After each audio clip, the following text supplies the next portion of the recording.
பிடிஎஃப்பில் பாஸ்வேர்டை நீக்குவது எப்படி? பாதுகாப்பான முறையில் ஆவணங்களை பகிர பிடிஎஃப் ஃபைல்கள் சிறந்தவையாக காணப்படுகின்றன.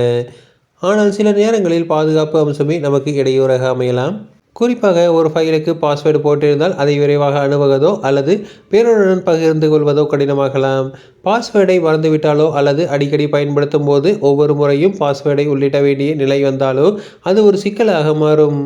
நீங்கள் சரியான அணுகுமுறையில் அணுகுவதற்கு அனுமதியுள்ளவராக இருந்தால் ஒரு பிடிஎஃப் ஃபைலில் உள்ள பாஸ்வேர்டை பாதுகாப்பான சட்டப்பூர்வமான வழிகளில் நீக்க முடியும்.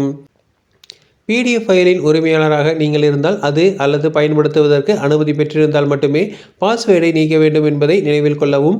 உரிய அனுமதி இல்லாமல் பாதுகாப்பை நீக்குவது தனிப்பட்ட இரகசியத்தன்மை மற்றும் அறிவுசார் சொத்துரிமைகளை மீறிய செயலாகும். நீங்கள் உருவாக்கிய பிடிஎஃப் ஃபைலுக்கு இனி பாஸ்வேர்டு பாதுகாப்பு தேவையில்லை. அடிக்கடி ஃபைலை அணுகும்போது ஒவ்வொரு முறையும் பாஸ்வேர்டு உள்ளிடாமல் இருக்க ஆவணத்தை சக ஊழியர்களுக்கு அல்லது மாணவர்களுக்கு எளிதாக பயன்படுத்துவதற்காக பகிரும்போது நீங்கள் பாஸ்வேர்டை நீக்கலாம். பாஸ்வேர்டை நீக்க நீங்கள் ஆன்லைன் பிடிஎஃப் அன்லாக் டூல்ஸை உபயோகிக்கலாம். அதாவது small PDF, I love PDF, PDF to go என்ற பல நம்பகமான ஆன்லைன் தளங்கள் பிடிஎஃப் பாஸ்வேர்டை நீக்கும் சேவையை வழங்குகின்றன.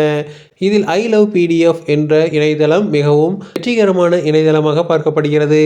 பாஸ்வேர்டு பாதுகாப்பு உள்ள பிடிஎஃப் ஃபைலை அந்த இணையதளத்தில் பதிவேற்றம் செய்ய வேண்டும். கேட்கும்போது பாஸ்வேர்டை உள்ளிடவும். இணையதளம் ஃபைலை அன்லாக் செய்து பாஸ்வேர்டு நீக்கப்பட்ட புதிய ஃபைலை பதிவிறக்கம் செய்ய அனுமதிக்கும். மிகவும் ரகசியமான ஃபைல்கள் ஆன்லைனில் பதிவேற்றுவதை தவிர்க்கவும். முக்கியமாக தகவல்களுக்கு ஆஃப்லைன் மென்பொருளை பயன்படுத்துவதே நல்லது.